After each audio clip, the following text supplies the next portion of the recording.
Ningekuwa taxi driver, ningekupa lifti kila mara. Ningekuwa shamba boy, ningekuchunia. Hello everyone, Dr. Shabazz here, and I'm going to be doing an overview of Chapter 4. This chapter is Social and Cultural Environments. And we did miss Thursday. We had our Black History Town Hall meeting. They called it was in a town hall format, and they called it a town hall discussion. But generally, it is this time that we have our convocation, and the class was canceled for Thursday. So what I'd like to do is do a video for Chapter 4 so that we can regain some of that time that we lost. Okay, so let's talk about this chapter, Chapter 4, Social and Cultural Environments. And we have dealt with this issue quite a bit. And we also studied a theoretical framework with Theodore Levitt and his idea of globalization. And there are lots of activities. When you talk about globalization, there are all kinds of cases. And some of these cases are very contemporary. They're easy to understand. And they involve a number of companies that we're familiar with.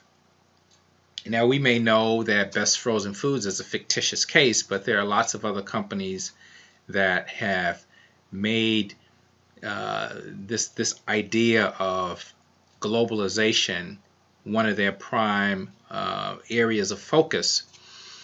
And again, on the exam, many of you talked about this idea of globalization, but there are two different ways to approach it. You can globalize, but there's the idea of standardization versus adaptation. So which way will you globalize is the main question. I just want to show you what McDonald's has done. And in fact, I'm not sure if I showed this to you in class, but I just want to give you an idea of this website here. This is McDonald's India, and this gives you an idea of some of the ways that they have adapted McDonald's to suit their demographic and to suit their specific taste. As you can see, it looks like a regular McDonald's. They have some very interesting promotions here with Spider-Man, and you probably didn't know Spider-Man was in India, but these type of action figures have gone global. But let me just give you a look at their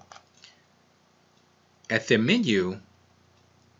They have some very interesting menu selections. And as you can see here, some of these you will not find here in the US. You have Spicy McChicken, Chicken Wrap, McSpicy Paneer, which is cheese, Big Spicy Paneer Wrap. Some of the others, McAloo, which is a potato patty, McPuff, Cake Float. And here you have a green chili aloo naan. Which is interesting. The naan bread is something that is commonly eaten with Indian cuisine. The aloo wrap. You have also the nutritional details here with these particular sandwiches. Salsa bean burger, salsa chicken burger, and they have some of the bowl items as well. So they have quite a bit of variety here in the Indian menu. And here are some of the, I guess you would say, more standard options with the McChicken meal and some of the McNugget products, and then your breakfast items. So that's one of those cases of adaptation, and you can see that McDonald's has put a lot of effort into this idea of catering to that specific market, which has very specific needs, being that their McDonald's offerings will not include hamburgers, which you have to be very creative if that's not going to be what you focus on as a hamburger company. So let's move on to the content of chapter 4. We've already gone through this idea of culture and the elements of culture and what it is. We know that there is culture that basically shapes society. This is based on tradition and history and anthropology and all these other things that make a culture what it is, and it evolves over a long period of time, and I believe we all understand that. Geert Hofstede, who is the one who created the idea of the Hofstede's framework, which has 6 different elements. I believe the book gives you 5, but there are 6 different elements that go along with his model, and he defines culture as being the collective programming of the mind that distinguishes the members of one category of people from those of another. And so you have subcultures, cultures, the general culture, and then you have subcultures which have their own unique kind of identity. And they're based on a number of demographics. I mean, they can be ethnicity, they can fall under the different economic groups. They also can be class. Some societies are very class oriented.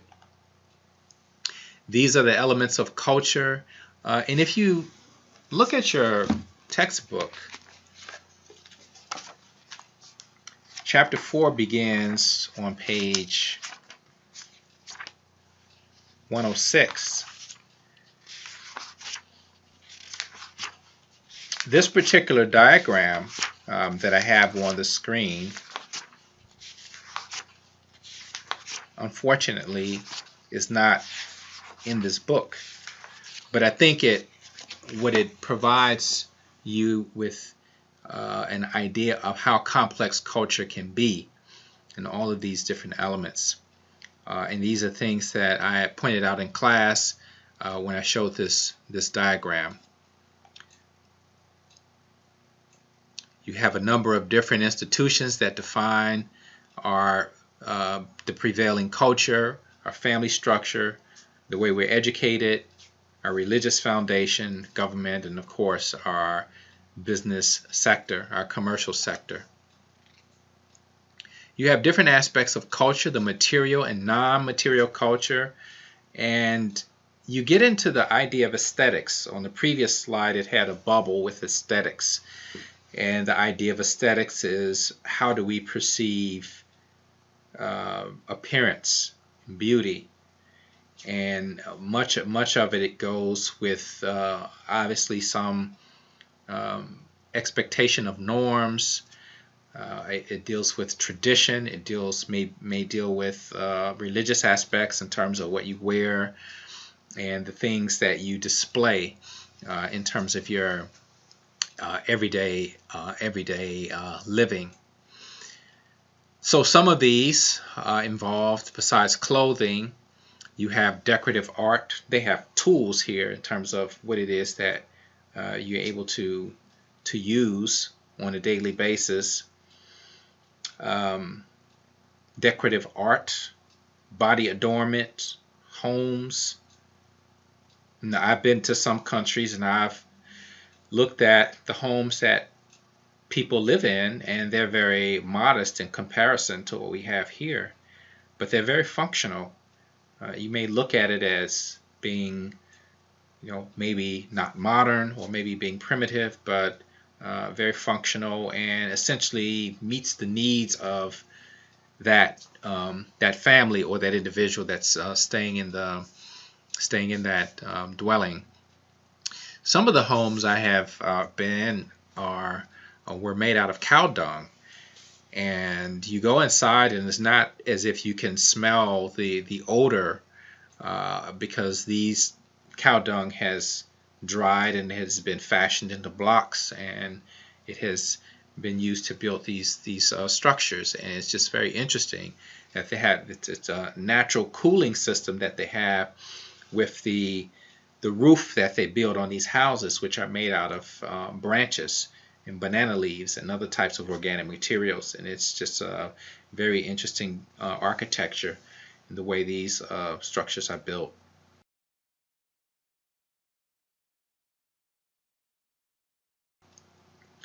Then you have abstract culture, which is obviously when you talk about religion, that is a prescription for many of the things that will determine how we act and behave. I want to show you this article here. And this may surprise you, but here you have McDonald's, which we just looked at McDonald's India. But here in Israel, they have actually executed something that is very intriguing, because in Israel, the Orthodox Jews have lobbied strong and hard enough to get McDonald's to distinguish between kosher restaurants and non-kosher restaurants. And that's not really the kicker. The kicker is McDonald's has decided that they're going to change the color. Now we know McDonald's is the symbol with the golden arches and the red background, right? So it says here, the international chain's instantly recognizable yellow and red signs have been scrapped at 2 branches in Tel Aviv in favor of the McDonald's name in blue and white in Hebrew and the word kosher alongside. And I point that out because this is very interesting that a company would change their branding to suit this particular demographic of Orthodox Jews. But here is a case where religion plays a role in determining the consumption pattern and the branding. I also remember an article in USA Today. It was similar. It was talking about the fact that those in Israel still want their cheeseburger. They still want the cheeseburger because they are more moderate Jews. Orthodox Jews do not mix meat and dairy. So that was the distinction. And so you had this article talking about this struggle within the Israeli society in terms of how they were going to deal with this question. How is global consumer culture shaped, and how does it emerge? We may know, and we may affirm by the Levitt article, that technology plays a big role in the perceptions that we have on a variety of cultural issues. And it is true that some cultures, consumer cultures, are not only emerging in other markets, but it's consolidating. You have a number of different trends that are being spread around the globe. And as I can refer you to some of these other readings that I have bookmarked here. Here is a story about how McDonald's conquered India. Now, in my global business class, I show a video on McDonald's in India, and because of the restriction of using beef, which is prohibited, you have to have a different strategy. So this article talks about, and this article is about almost 5 years old, but it talks about the process in which McDonald's entered India and how they had to cater to that market, including, the idea of using the Ronald McDonald mascot. In fact, in Japan, they had a case when McDonald's tried to promote Ronald McDonald, and they found out that the clown was not really offensive, but it gave pause to Japanese consumers, because when you cover yourself in white ash, it is a sign of death or a sign of mourning. So the Ronald McDonald clown was not the appropriate type of icon to have in that particular society. But of course, in some cultures, that icon is transferable. So here they talk about vegetarian family values and how that was a major consideration, obviously, as we saw the menu from the website. But of course, you can see a cultural shift in terms of these types of fast foods that are being consumed. Here's a case in Ghana, of all places, West Africa, where Kentucky Fried Chicken has made a foray into the country and has really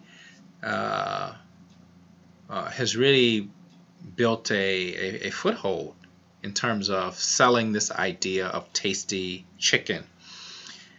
But they talk about the trend of obesity in Ghana as it relates to KFC, and the fact that some of the adaptations that took place in KFC had to do with how the food was prepared, which included using palm oil as opposed to the regular oil that's used here. And some of the trends on consuming this food there has been a concern because of the trend of obesity. You also have, going back to India, Domino's reinventing itself in India by coming up with some adaptations. Here's the kitchen, and you have some of the different concepts that are being laid out for Domino's in India, and it makes for a very interesting cross-cultural case study. This was out of Fast Company some time ago. Another case, Taco Bell in China. Now, obviously, tacos are not ethnically Chinese. It's a very new type of experience for Chinese to have this Mexican cuisine, but it has taken a foothold into China, and they have tried some different things as well, including reducing the oil content in the Mexican food. And so it's been a very interesting experience here, as I'll just scroll through some of the pictures here.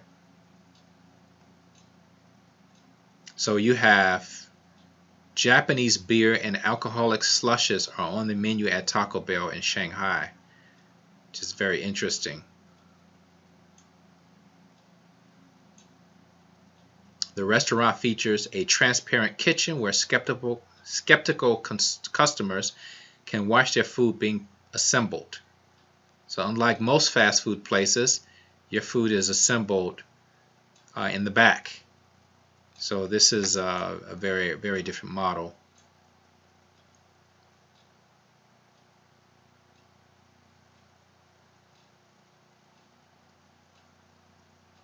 So it says here, Mexican food could take off in China, she says, because people are willing to try new things. And not to mention, it is a huge market when you talk about the 1.4 billion people. Here's another case in Brazil dealing with Nestle's. Nestle's is the maker of a lot of consumer goods, snack foods, and here it talks about how they were able to penetrate the Brazilian market. And we're talking about in the outskirts of Brazil, in places where the distribution channels have not been developed. And so they have this different way of delivering the snacks to the people who are in the countryside. But they also talk about the issue of obesity as well.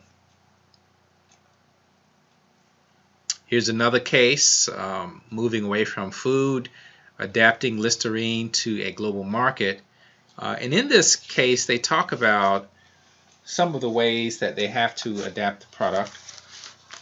And I actually read this article many years ago. And this was the article that I got out of New York Times. And they talked about some of the different adaptations that they had to make. There is an alcohol-free Listerine Zero popular in Muslim countries where spirits are forbidden. Green tea Listerine made specifically for Asian markets. And most recently, Listerine Naturals, a mouthwash geared towards Americans' obsession with non-synthetic ingredients that was introduced this year in the U.S. and could expand overseas. So some very interesting adaptations to these products. So getting back to aesthetics. Aesthetics is appearance, this whole concept of beauty, what colors mean. You have what's called the language of culture, where you have language in terms of time, space, negotiation, language of color, language of symbols, language of gifts, language of friendship. All of these things are different languages. So the language of color, and this is different, somewhat different from when we talk about the psychology of color, which you may have learned about in marketing, that these colors have different triggers. They give different types of feelings. When you see the color blue, or you see the color red, or you see the color green or white, they have a relationship to consumer behavior. This is slightly different because this is saying that these colors take on specific cultural meanings.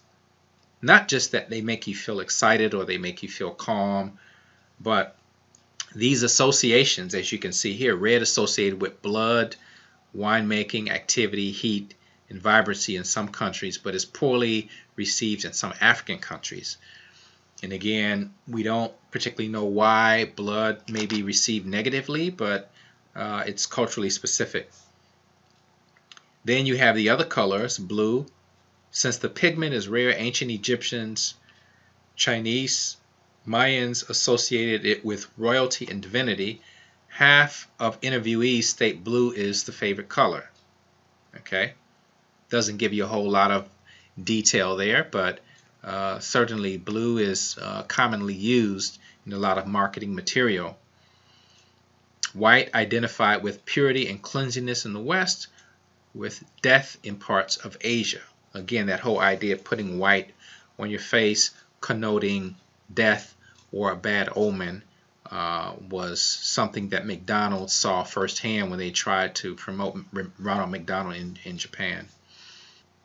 Music, of course, is universal, but a lot of forms of music have been transported to different places, and there are different, not only the music itself, but a number of different strands of music and fusion.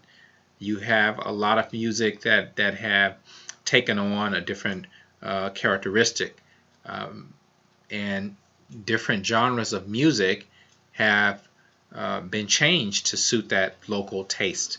Not only local taste, but different instruments, different ways of singing, and it's been very evident in a number of genres, including hip-hop. There are a number of artists who have taken hip-hop and they've created subgenres of hip-hop, which is a very, very interesting development. I think we've talked about a lot of the dietary issues. Here are a few more.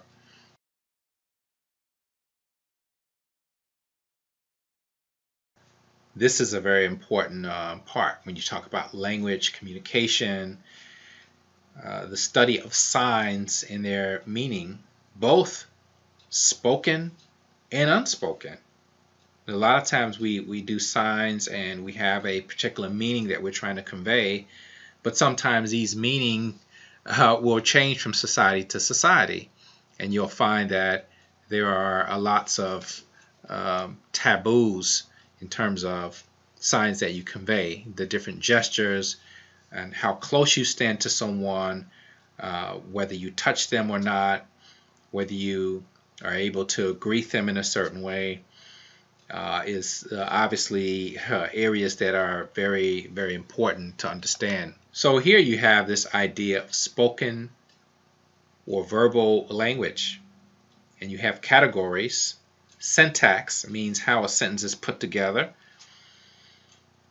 and in some languages, even the spelling may vary. You'll have different variations of the same word being used. For example, my first name has two A's, D-A-A-I-M, and in some places it's D-A-I-M. Now the words are the same. They mean the same thing, obviously. It says here Russia has a relatively free word order. Now we know English has a certain structure and you have to follow it, otherwise people will get confused. But Russia has a relatively free word order. And even in some other Latin-based languages, you'll find out that you have adjectives that are actually behind the noun instead of in front of the noun, as in English. So you have some differences in how languages are translated. Semantics, what does it mean?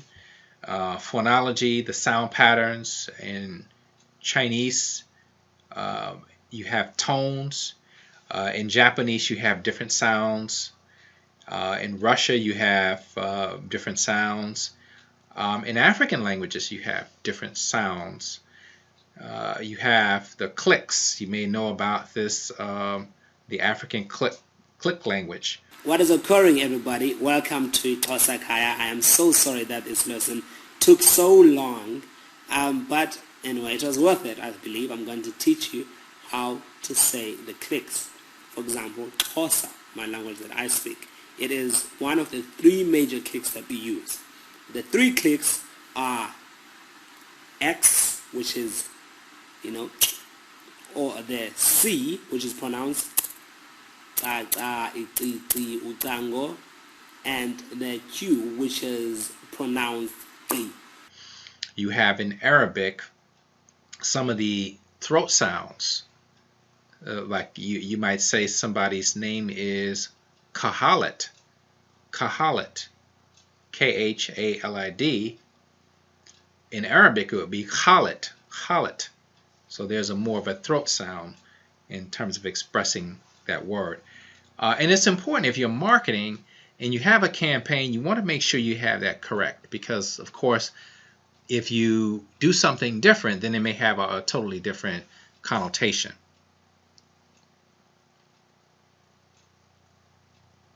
And then when we talk about morphology and inflection, word inflection, of emphasizing something and making sure that that emphasis carries a deeper meaning. If you put emphasis on a word, you're trying to make sure that people pay attention to that word. And it says here, Russian is a highly inflected language with 6 different case endings for nouns and adjectives. Now, I do know that with Russian names, you have this structure where someone's name is, say, Kasparov, which was a former world chess champion, and his name, let's say if there was a female equivalent or someone in his family, she would be Kasparova. She would have an A at the end of her name because that represents that she is a woman. And there are other languages that will make a distinction between the genders based upon how the name is written. So it's very very interesting. Here you have this idea of language, and Chinese is of course very difficult because you have so many different the kanjis, the characters, well, actually in Japanese they're called the kanji, but in Chinese you have all of these characters which mean very different things. And there was a very, very interesting case recently where Ariana Grande had a tattoo on her hand, but it was misspelled. Instead of meaning one thing, I believe it was eternal peace or something like that, and the way she had it spelled, it meant some kind of skillet, some kind of grill that she had on her wrist, and so she corrected it. But it was an embarrassment to her because obviously she was not a native speaker, so she didn't know the difference. But that's an example of how things can go wrong, and companies make these errors all the time. Here you have some interesting ideas in terms of football in Chinese, and even some of the characters may take on a visual appeal. As you could even look at I don't know Chinese, but you could look at a Hail Mary pass. It looks like somebody is trying to convey something to the end zone. Now, Chinese, I believe, is read from right to left, but it just kind of looks like something that's going on there, that you can see a relationship between the characters.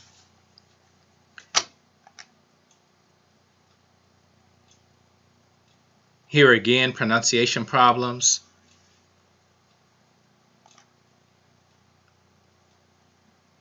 And cell phones and cell phone texting. These are some things that we don't often deal with here when you talk about the combination of numbers and what they mean.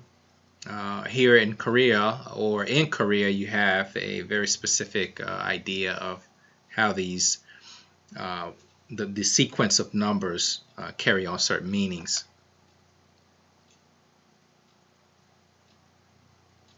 So in terms of language and communication, English is spoken widely as a second language, but is not the most widely spoken language. Of course, we know Mandarin Chinese is in terms of numbers of people, it's the most widely spoken language. But of course, English is very dominant in the business setting, and there's even more of an emphasis for people to learn English in their schooling because it has that kind of influence. Nonverbal communication in Middle East, Westerners should not show the soles of shoes or pass documents with the left hand. In Japan, bowing has many nuances. Now, we may have the tendency, okay, I want to meet someone from Japan, and you go and you bow, but each level of your bow has a different meaning. So you want to make sure that if you're going to participate in that ritual, that you know what level of respect to give to that other person that you're bowing to. So we talked a lot about McDonald's, and I won't say much more about McDonald's other than to say that this idea that McDonald's is a symbol of globalization, I think we very well understand that. And if you go to the McDonald's corporate website, they'll have links to different McDonald's in different countries, and you will see the variation of the different McDonald's around the world. But McDonald's has done very well in terms of trying to ensure that they keep a level of standardization, but they also adapt to the local culture as well, and they've done a very good job at accomplishing that. High and low context cultures. You have high context, which has this very, very explicit expression Low context, implicit, means that you have to have a little bit of nuance in the cultural context in order to understand what is going on, in order to understand what certain things mean, both spoken and unspoken. That makes a very big difference in terms of the way communication is conveyed. And you have here high context, Saudi Arabia and Japan, Chinese, a lot of African cultures are high context because there are things that are subtle that you need to understand before you can gain the full context of what's being conveyed.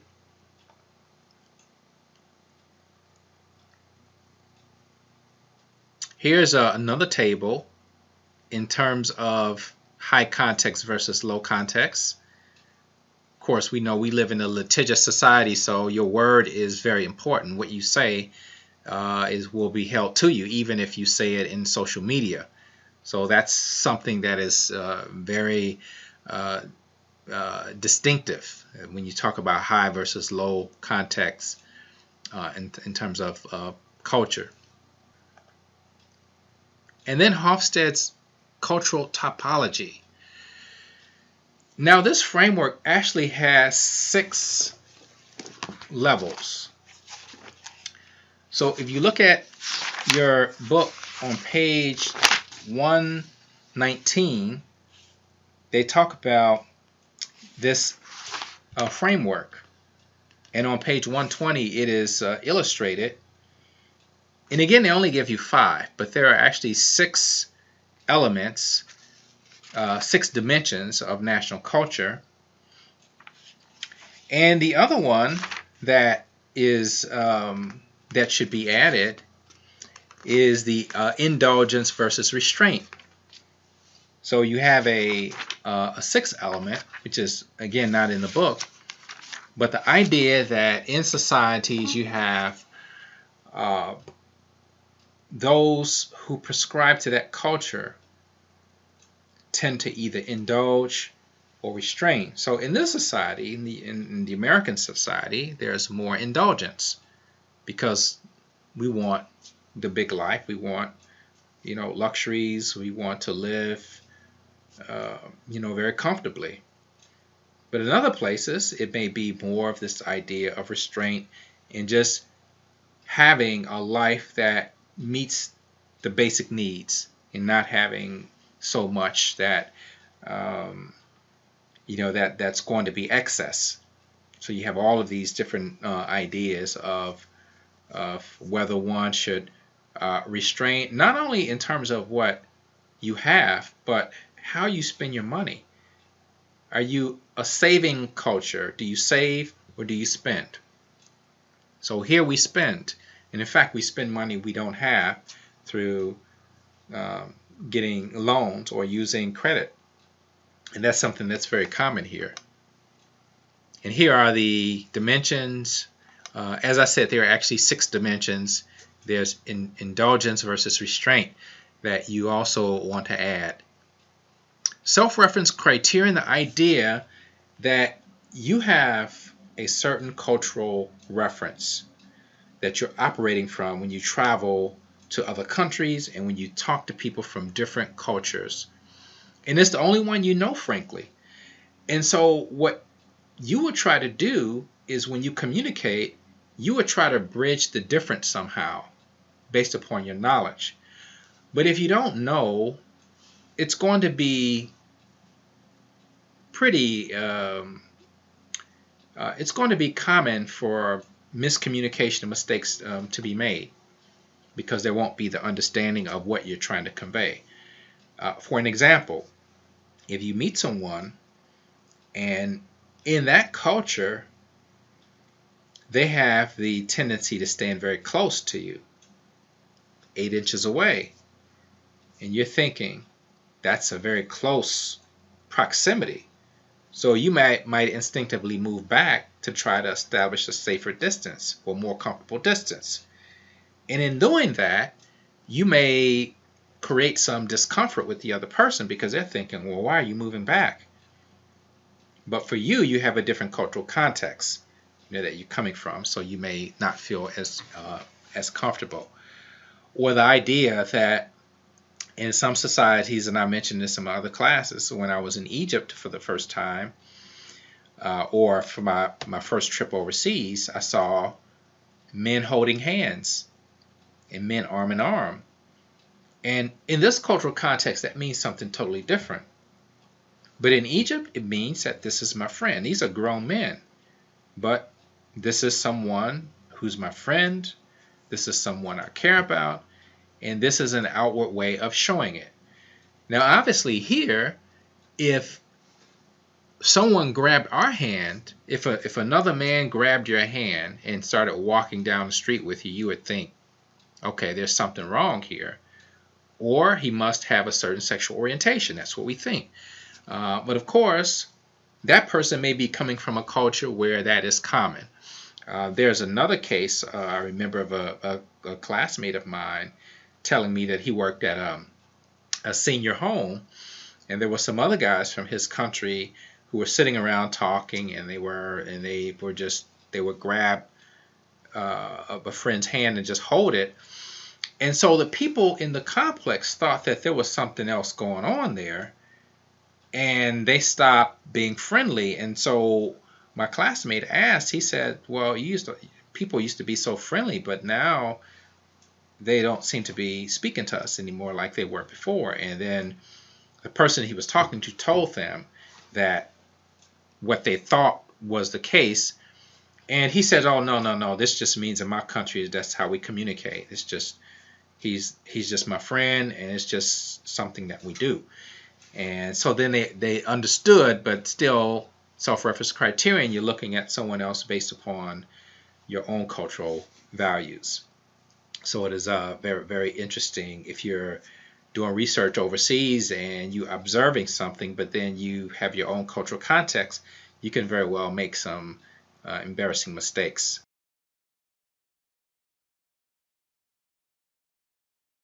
This idea of diffusion theory, meaning how quickly do you adopt something? And of course, culture plays a big role in your adoption process. And it also plays a role into what is actually being presented to you. What are you adopting? Makes a big difference. But in marketing, you learned about this adoption process. The idea of awareness, going through this phase of becoming aware of something, and then going further and becoming interested, then evaluating it, whether it meets your value proposition. And then if you decide that it may meet your value proposition, you may try it and then decide whether or not you want to buy it. And it's interesting that many cultures have a different way of adoption, different stages of adoption. And here, when you talk about adopting an innovation, innovation is something new. And when it's new, you're looking at the new product and you're comparing it to something that you're familiar with. Since it is new, you have no direct basis of comparison, but then you can indirectly compare it with something else, and you can decide whether that has a value. Some things are simply not appropriate. So I was at a conference, and there was a speech that was being done at luncheon, and this professor was talking about having a meal in China with a group of people that he was with. And they had ordered some meals, and they were having a great time, and I think they had ordered a couple of bottles of champagne. And I don't know what kind of event it was, but they had ordered some champagne, and all of a sudden they started hearing banging noise in the back, this loud banging noise, and they were wondering, what is that noise, and why are they banging, whatever they're banging. And so they bring the meals out and everything, and it just dawned on the people at the table that they were banging this champagne bottle to get it open. And sure enough, it was open, and they had the glasses there and everything. And so one of the persons at the table said, "Well, why don't you just use a bottle opener? Just cork, and it just opens the cork." He says, "Well, why do we need that? We don't need that. We just bang it and it opens." It was like, it's interesting because it makes sense. It makes sense that, well, perhaps you don't need this cork opener, because you can just bang it and it opens.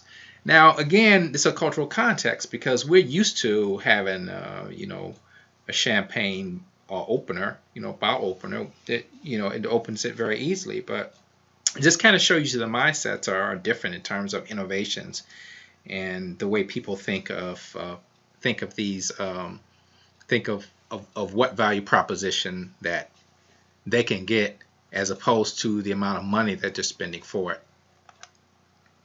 Here is the diffusion theory that you may have seen already. You have the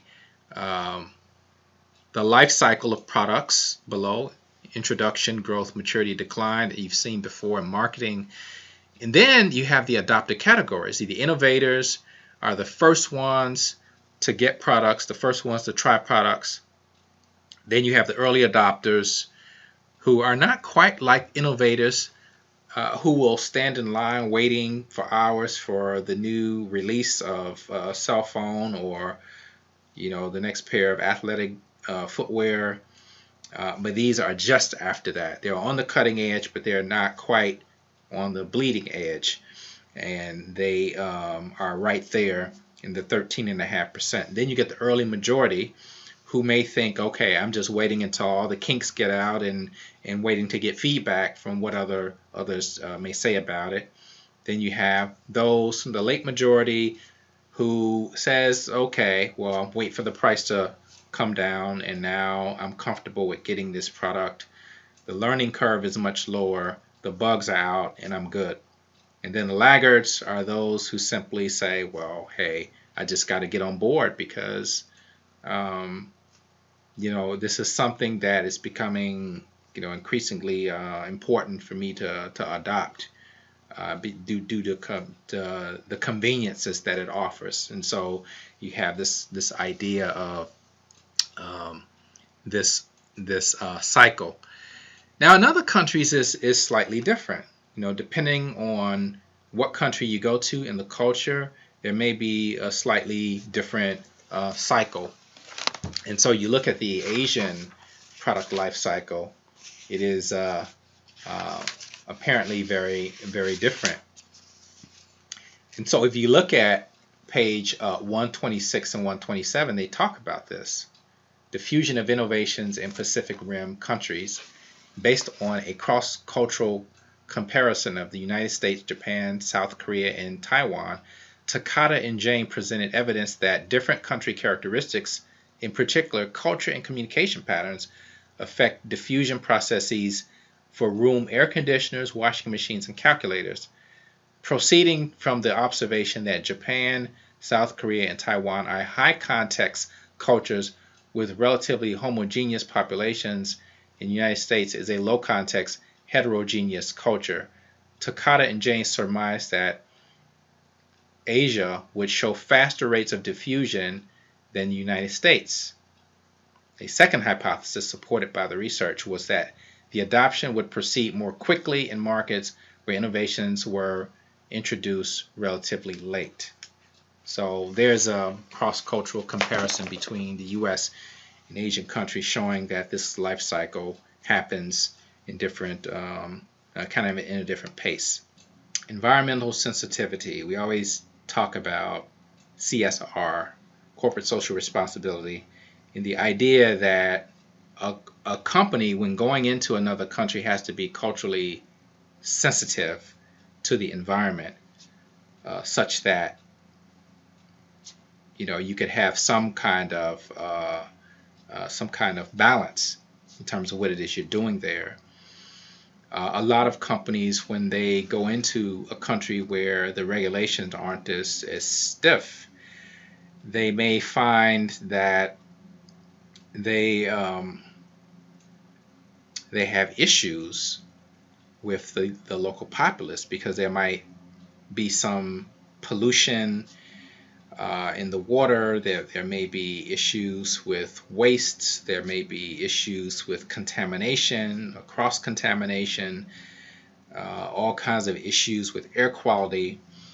And it is certainly a very serious issue that companies are now addressing.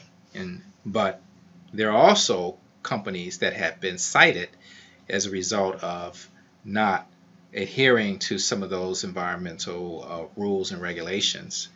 And so that's certainly something that a lot of companies are looking at when they go into foreign markets. Coca-Cola was actually cited in India because it was said that they were exhausting the water supply in a particular area where the plant was. Another case had to do with a pharmaceutical company dumping pharmaceutical drugs in the water supply, and people were gaining the side effects from ingesting the chemicals of pharmaceuticals. So had a lot of issues as it relates to culture and the being culturally sensitive and ensuring that that company is adhering to those the guidelines that country has set forth. Even if that country has not mandated that company abide by certain environmental regulations, that company has its own internal standards that it has to meet. And you don't want to end up being like a Nike, who is cited for turning a blind eye to sweatshop conditions. And so you actually had a situation in Pakistan where you had children working in these sweatshops sewing soccer balls together in athletic apparel, until one of the athletes went over and investigated, and she saw these conditions, and she went back into the Nike office and she demanded that something be done. And so that represented a kind of this activism of ensuring that there is some sensitivity in terms of the environment. So that's going to do it for the review. I know it was a bit longer than I had planned. It was about 40 to 50 minutes. There were a couple of breaks in there, and hopefully that was of some use.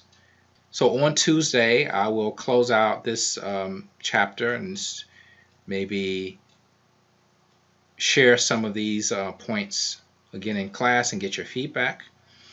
And then we're going to prepare for our case that will be due on the 21st, I believe it is. And then we will also prepare for our group projects and look forward to seeing what we can do this semester. All right, so I'll see you all on Tuesday, and make sure that you're there on time, and hopefully you're having a good weekend, and I'll see you on Tuesday. Bye-bye. Bila kuchoka, ningekuwa mwalimu.